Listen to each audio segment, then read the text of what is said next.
Hi guys, welcome back to the channel. FPL Consult here, and today we're going to take a look at some players to avoid. Now we're going to take a look at exactly 11 players. I fit them all into this team, so all 11 of them will form this disaster 11. I've called them the disaster 11 for obvious reasons. I think all of them are traps and we should avoid them. So for those of you who enjoy this video, please do give it a like and also subscribe as well if you are new around here and you want more FPL content on your timeline. Right, so let's take a look first at Edison. Now Edison is of course from Man City. He's at 5.5 mil. So now the thing is with Edison, Man City's defense is still a good defense, right? I still do think like there may be clean sheets for Edison as well moving forward, but the thing is, at 5.5 million, I just think he's not worth it for a couple of reasons, right? A good City defense also means that they would concede less shots, so the chances for Edison to get save points is already much less than the 4.5 million keepers.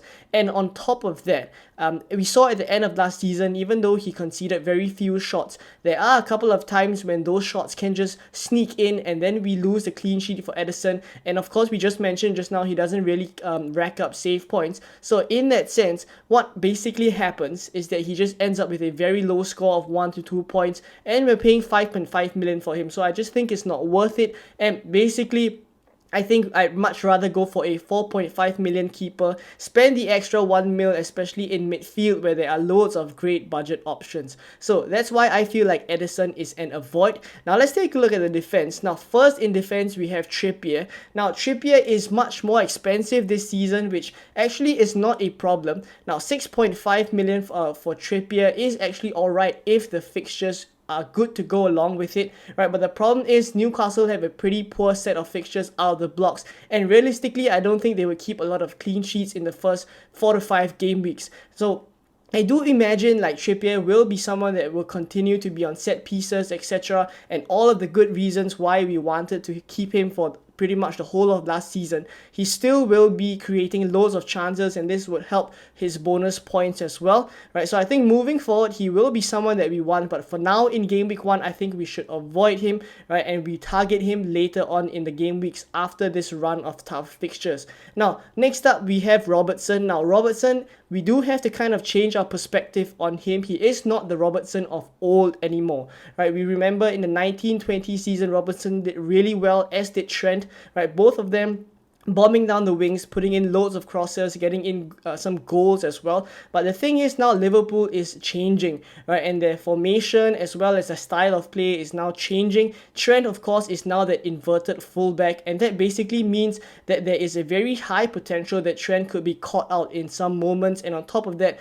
his average position is much higher than before. So the thing is, with that situation with Trent happening, it is important for Klopp to be a little defensive with Robertson, and that's why we saw to the later part of the season when Trent did play that inverted fullback role, Robertson had to drop back a lot and he was not putting in as many crosses as some of us who owned him would have liked, right? So less crosses obviously means less attacking potential, and on top of that he would just have to rely on clean sheets alone, which is not great because Liverpool's defense, it remains to be seen how they react to the new season, right? But if last season's performance is anything to go by, just relying on clean sheets for Robertson will be a little bit dangerous. And bear in mind he is 6.5 million, so I definitely don't think he is worth it, and I think the money could be better spent elsewhere. Now lastly we have Ben White. He is much more expensive than last season, 1 million more expensive to be exact, and I think he's simply not worth the 5.5 million price tag, right? With a player like Gabriel, who's also in the Arsenal squad, who offers much better goal threat than Ben White, and of course Gabriel is more nailed for starts as well. I think there's no reason we should be going for White ahead of Gabriel, right? So basically these are my thoughts for the goalkeeper and also the defenders. And let's now have a quick word about Draft Town before we move on to the midfielders. Draft Town is an FPL manager's dream, and the best part is it's free to use. There's a full suite of useful tools like fixture analysis that you see here, with winning odds, clean sheet odds, and over 2 goals odds. The one that I use really often is the clean sheet odds, which really helps when I'm stuck between which defender to bench and which defender to start, which, as you guys know, can be the difference between a green and a red arrow. Now aside from this, there's also dream teams based on predicted points, which is also where the data for today's video has come from. and Dream Teams is also pretty accurate in picking out some good differentials and budget picks for the run-in. For the stats junkies, if you'd like an in-depth analysis on a player, then Player Rankings is the place to go, where DraftHound lets you analyze predicted points and also compare the probability of their goal involvement. So you guys get the idea. There's loads of useful tools in DraftHound and I won't cover every single one, but I have to highlight my favorite feature before we get back to the video, and that is this assistant manager tool where you can import your own FPL team and DraftHound literally manages your team for you by suggesting potential transfers and optimizing your lineup for you to gain maximum points. So I cannot recommend DraftHound enough. It really helps me with my decisions and I think it will help you guys as well. So if you guys are interested, click the link in the description or the pinned comment and it will bring you to the website and you can just create a free account. There are free features to use that will be really useful, and of course if you guys are interested and you want to venture further and get more features, then there is the paid version as well. So do check it out and let me know what you guys think down in the comments below. So in midfield, we have 4 midfielders: McAllister, Kevin De Bruyne, Sterling and Mason Mount. So talking about McAllister first, he is a great player, don't get me wrong. We all saw his performance in the World Cup last season and also for Brighton. He played really well. Now, the thing is, his role in Liverpool, I feel, will be very different from that in Brighton. In Brighton, he was getting into very advanced positions. He was playing in the number 10 role, getting loads of chances. He's on penalties as well and the set pieces. Basically, he was the full package, right, in Brighton. But now in Liverpool, I think a lot of that will change. There's a lot of speculation that his role will be very different. And basically, let's break it down. I think set pieces will be shared between Trent and McAllister. So already there are lesser chances for McAllister to get attacking returns. And then on top of that, we would imagine penalties would still be Salah's because he is, after all, Liverpool's first choice penalty taker. And then when we look at the Liverpool players, they are bringing in players like Szoboszlai as well, right? You would imagine that McAllister, with all the options in the midfield, you would think McAllister would be playing in a more holding role, which is a role that De Zerbi did mention. He feels McAllister plays really well, right? And just holding the fort in the midfield, which is what Liverpool really lacked. And I feel where Jurgen Klopp would deploy McAllister as well. So in that sense, this would really hurt McAllister's potential for FPL points. So I do feel like McAllister is in a void, right, even though he comes in at just 6.0 million. Now, talking about Kevin De Bruyne next, he is currently injured, right, and he will be ruled out for the first few game weeks because of that injury that he sustained in the finals of the Champions League where he ruptured his hamstring, right? So in that final against Inter, he did come off and you know, basically the scans was not looking good, and currently he is just nursing that injury. And basically at 10.5 million, it is actually a very interesting price point. He is injured now, so it's pretty obvious that we should avoid him, but I think moving forward, the 10.5 million price tag is an interesting one, right, and one that could raise a lot of eyebrows, simply because I think him being priced as a half premium, I would say, is somewhat of a quite a reasonable price point for him, right? If he was 12 mil, somewhere close to Salah, we wouldn't even be thinking about him that much, I feel, right? But now that he is 10.5, there is cause to actually go for him in when he returns from injury and basically try and fit him in our teams now that he's a little cheaper. We know how many chances he can create, and of course, in a Man City team that finishes a lot of their chances, Kevin De Bruyne moving forward could be a great option. But of course, for game week 1, I do think like he is in a void simply because he's injured.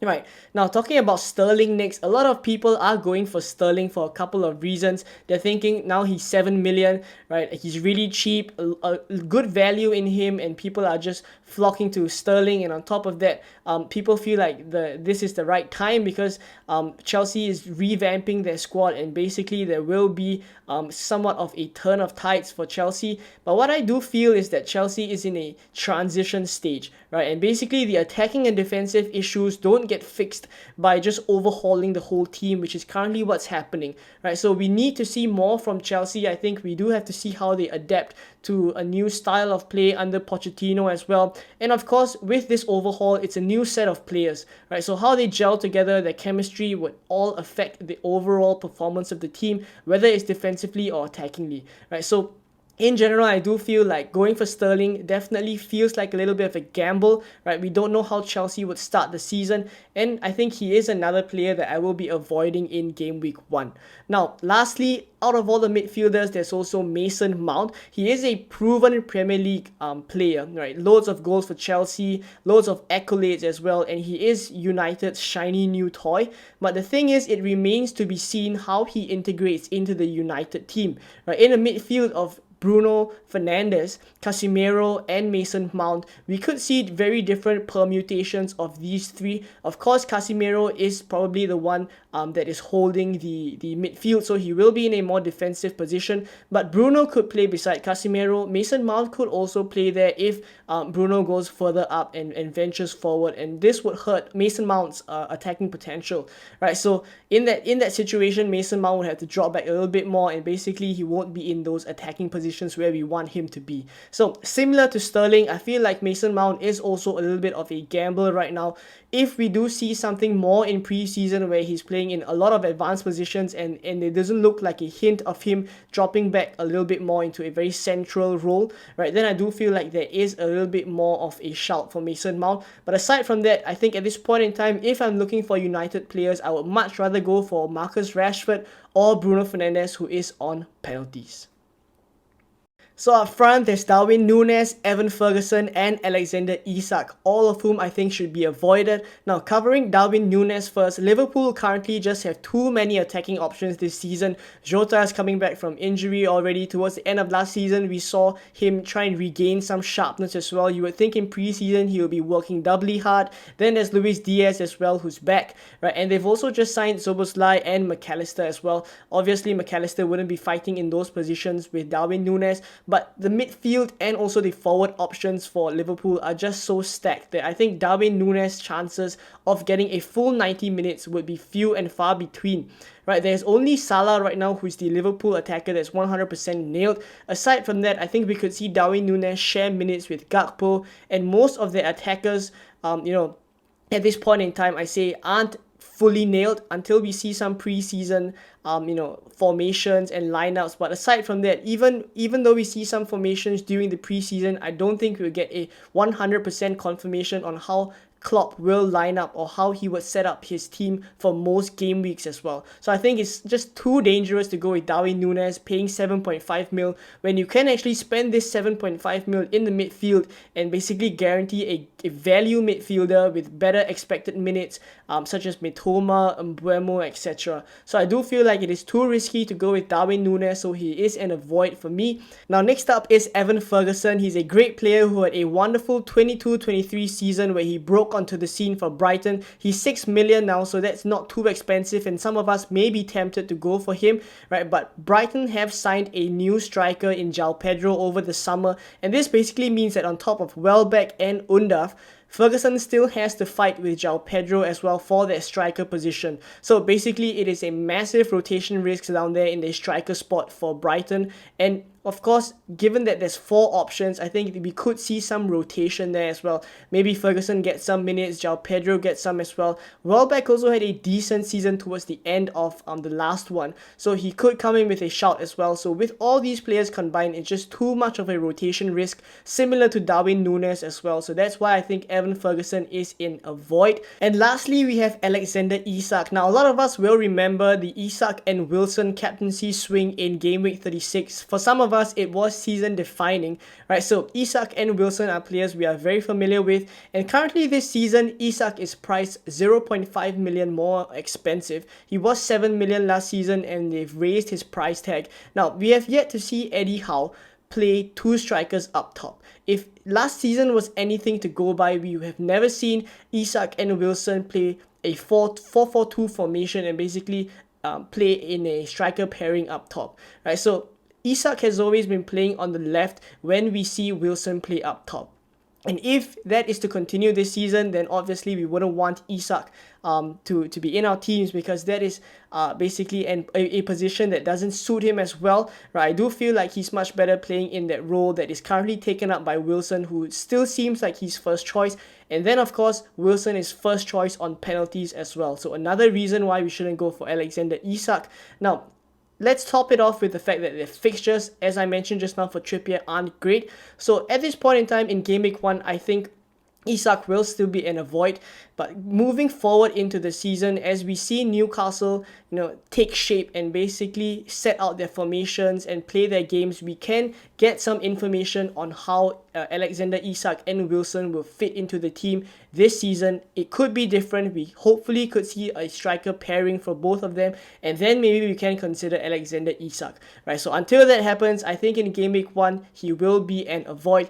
And that brings us to the end of the video. Should some players be removed from this squad and other players included in it? Let me know down in the comments below. I will be interested. And of course, check out Draft Town with the pinned comment and also the link in the description. But thank you guys for watching. If you guys enjoyed the video, please give it a like and also subscribe as well. And I will catch you guys in more pre-seasoned 23-24 FPL content very soon.